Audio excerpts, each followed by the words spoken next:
Hola, ¿qué tal? Les doy la bienvenida a la segunda mitad de la tercera de las clases del curso. En esta oportunidad vamos a conversar sobre un fragmento o un apartado de esta obra central para el análisis de las transformaciones históricas en materia penal, como es Castigar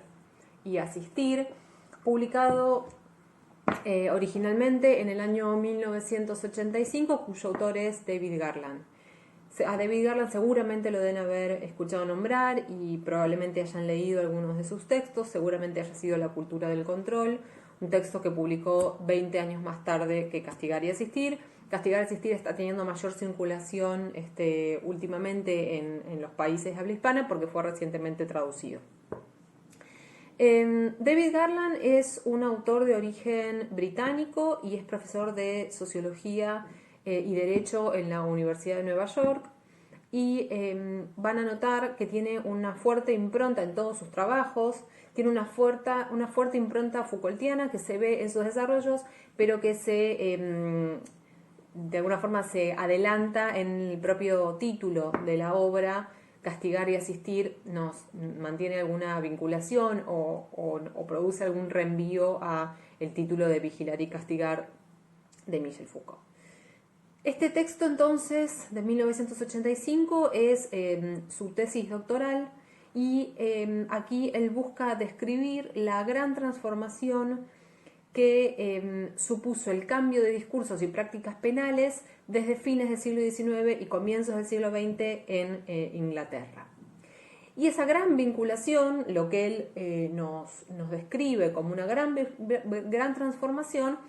está vinculada al surgimiento del complejo penal welfarista. Este es un concepto muy importante y es un concepto acuñado por David Garland y nos ayuda a entender, me parece que es un concepto o una noción muy importante para poder entender qué es lo que ocurrió en la primera mitad del siglo XX en todo el mundo occidental a propósito de la administración del castigo. Lo que nosotros tenemos para discutir es uno de los capítulos, en particular el capítulo final del libro, que tiene por título Estrategias penales en el estado de bienestar.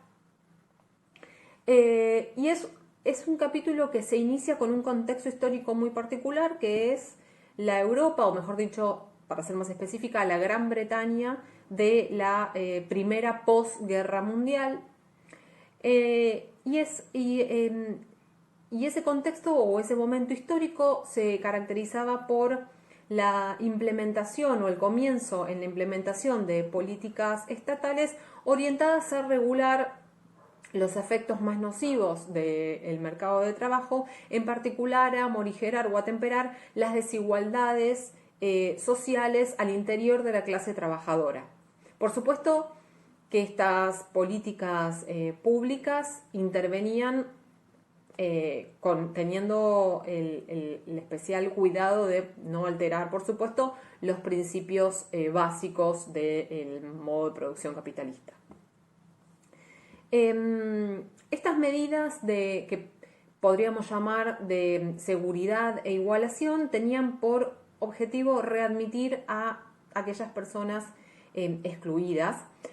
a partir de distintas estrategias de redistribución de la riqueza y promocionando o promoviendo la integración de estas personas a partir de la otorgación de distintas prestaciones. Prestaciones como los seguros o la asistencia a la salud o el otorgamiento de pensiones. Con esta protección estatal, además de reducir las distancias, las desigualdades sociales que producía producto del capitalismo, además estas estrategias tenían la capacidad de alejar a la masa trabajadora del socialismo y de las luchas reivindicativas socialistas a nivel que se estaban produciendo en otras partes del mundo. Estas medidas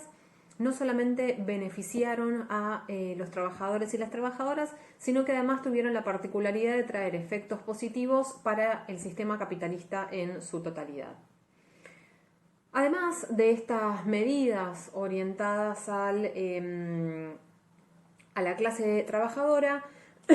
existieron otras medidas que operaban en paralelo y con estrechos vínculos e interrelaciones, que fueron estrategias de intervención utilizadas específicamente ante los casos minoritarios de personas desviadas. Y este segundo conjunto de estrategias que fueron en paralelo e interconectadas a las estrategias de seguridad social fueron las derivadas de las agencias de la penalidad. Eso se realizó a partir de la puesta en funcionamiento de distintas instituciones y prácticas que pueden resumirse en torno de tres componentes que integraron la red de la administración del castigo penal en épocas del estado de bienestar. Y esos tres componentes fueron, por un lado, la normalización, en segundo lugar, la rehabilitación y en un tercer lugar, la segregación. Y fueron tres componentes que iban en una línea descendente de mejor a peor. Antes de adentrarme en cada uno de estos componentes o ejes, quisiera hacer algunas aclaraciones previas.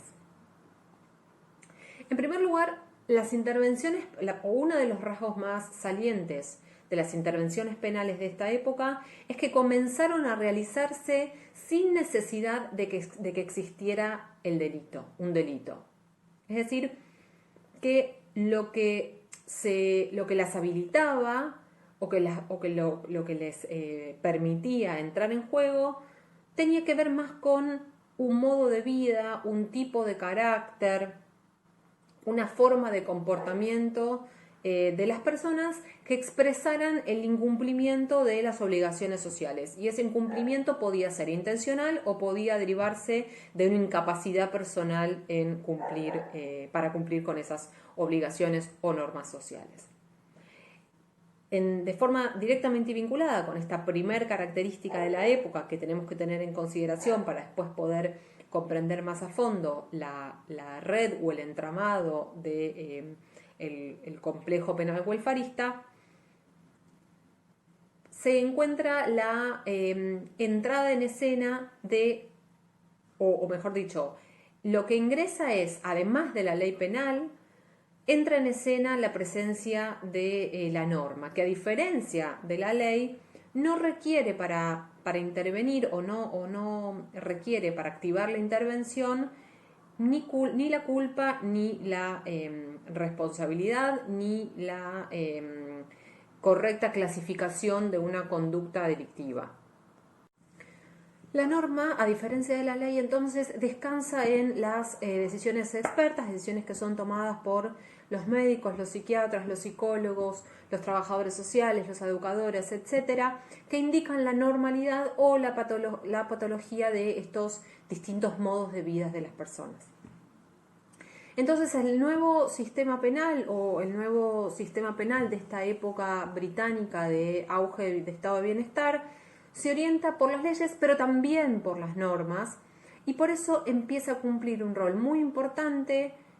los antecedentes, la historia, el carácter y la posibilidad de corregibilidad de las personas como elementos que van a ser tenidos especialmente en cuenta a la hora de definir esa intervención penal. Y el tercer punto, la tercera de las aclaraciones, vinculada también con la anterior, es que todo esto origina este particular enfoque, las habilitaciones de la intervención penal y en base a qué se van a realizar, habilita todo un aparato de investigación e indagación que no se va a centrar solamente en el sujeto infractor, sino que va a ser extensiva la investigación y la intervención a otras instituciones sociales básicas como la familia, el hogar y el trabajo. Es decir, también ellas van a ser el blanco de las estrategias de normalización. Como les decía hace un rato nomás, entonces el welfarismo o el complejo penal welfare puede entenderse como una red compuesta por 3 segmentos o componentes distintos. El primero de ellos es el componente de la normalización y en su interior se inscriben aquellas medidas que buscan no solamente prevenir el delito, sino que están orientadas a inculcar normas y actitudes o pautas de conducta específicas. El objetivo que tienen es entonces reorientar y corregir las personalidades para que actúen conforme a las normas sociales. Y dentro del entramado del complejo penal, es el sector que más orientado está a la intervención en las familias y los hogares. Son sanciones, por otro lado, que se cumplen en la comunidad y no alejan al infractor de su hogar o su trabajo. Para intervenir o la forma, la modalidad de intervención que tiene, lo desarrolla en base a distintos mecanismos normales, ¿no? Normales de socialización básica, como la influencia personal, la persuasión amistosa o la moralización, con la diferencia, por supuesto, que interviene habilitado o respaldado, por supuesto, en este caso, por la justicia penal.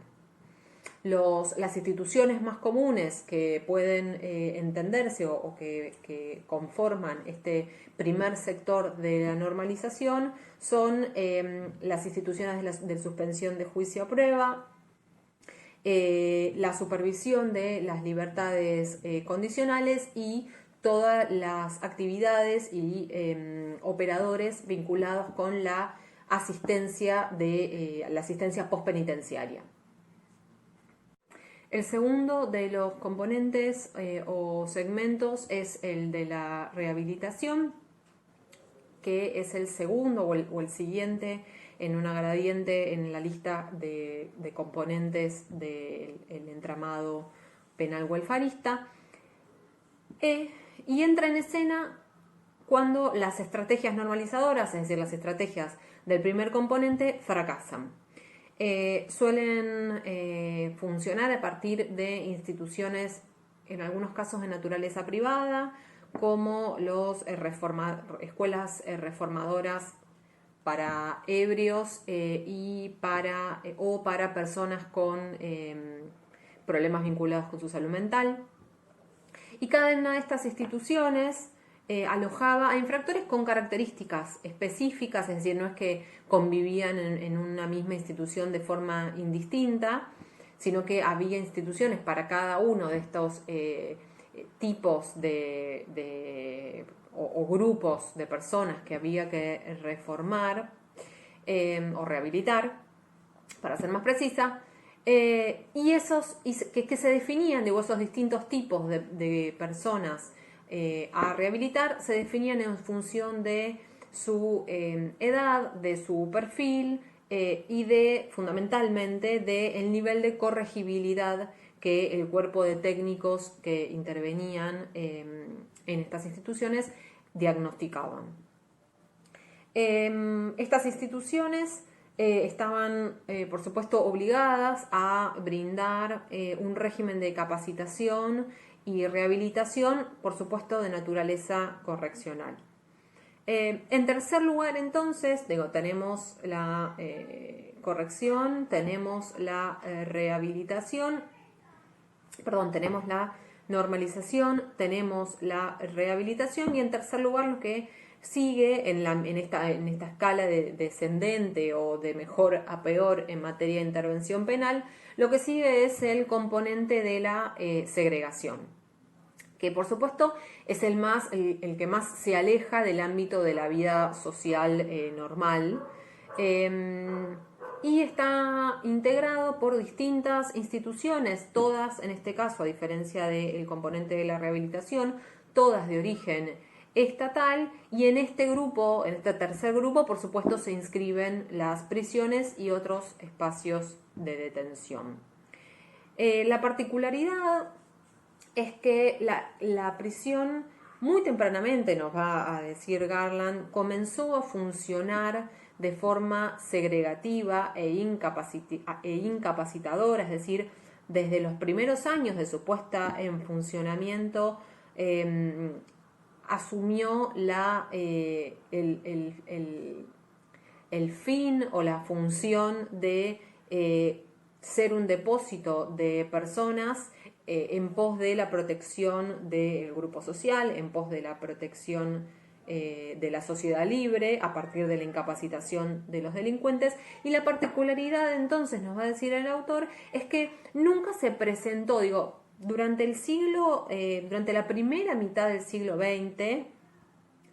nunca se presentó de esta forma negativa la función de la cárcel, me refiero, sino que retóricamente la prisión siempre se presentó orientada a objetivos correccionales. Con el funcionamiento entonces de las instituciones, de los otros dos componentes que describí previamente, lo que terminó sucediendo fue que al interior de la cárcel solamente quedaron aquellas personas acusadas o condenadas por cometer delitos especialmente graves o muy frecuentes que se entendía que no eran merecedoras de estrategias de corrección ni de rehabilitación. Este sector, el sector de la segregación, entonces fue el extremo en la red penal y funcionaba como último recurso y como amenaza en caso de que fracasaran las instancias anteriores. Es muy importante tener en cuenta algo que Garland señala a través de todo el texto y de todo este capítulo en particular, que tiene que ver con poder entender que estos tres sectores él los separa para poder describirlos en términos analíticos, pero que en la realidad funcionaban de una forma extremadamente interrelacionada. Y eso se evidenciaba en que se permitía la transferencia de personas en función de las evaluaciones que las distintas agencias realizaran respecto de sus posibilidades de ser corregidas o, mejor dicho, que fuera fuertemente necesaria la custodia y la separación de la persona de la comunidad libre. El welfarismo penal también tenemos que tener en cuenta que el welfarismo penal fue la forma en que se administró el castigo penal no solamente en Europa, sino, podríamos decir, en todo el mundo occidental moderno, con sus particularidades y sus salvedades desde ya, durante toda la primera mitad del siglo XX. Eso necesariamente nos hace pensar en términos del importante éxito que tuvo, pero este éxito, nos va a señalar el autor, no se debió a sus posibilidades respecto de la rehabilitación de los infractores o de la prevención del delito, sino que su mayor éxito radica en la capacidad de administrar y gestionar la criminalidad de forma existente y a partir de dispositivos variados y amplios, al tiempo que presenta sus intervenciones en términos que resultan aceptables tanto para el público como para los propios operadores penales. A modo de resumen o de recapitulación del capítulo, del segmento que tienen para leer, David Garland lo que nos señala es que a partir de distintas modificaciones en el plano de la intervención estatal y sus políticas públicas que favorecen a los segmentos trabajadores de Inglaterra durante fines del siglo XIX y principios del siglo XX, lo que opera en simultáneo y de forma estrechamente relacionada es la conformación de una nueva forma de administrar el castigo penal. Esa nueva forma puede designarse, o él la clasifica con la denominación de complejo penal o welfarismo penal, y está compuesta por tres elementos distintos. Esos tres elementos en su interior se destacan o o funcionan a partir de la interacción de distintas prácticas e instituciones que tienen por blanco objetivos distintos, objetivos o tipos o modalidades de intervención distintas, pero también blancos de intervención distintos. Y esas intervenciones, además, no solamente se caracterizan por la posibilidad de que las personas atraviesen las distintas instituciones de los distintos componentes en función de las evaluaciones técnicas que se realicen, sino que además se encuentran caracterizadas por una intensidad creciente, es decir, van, lo que podríamos decir en términos coloquiales, van de una intervención menor a una intervención mucho más intensiva. Bueno, espero entonces que les haya servido y les haya resultado interesante esta clase, así como el texto, y nos vemos en el siguiente video que ya inaugura la cuarta de las clases. Saludos.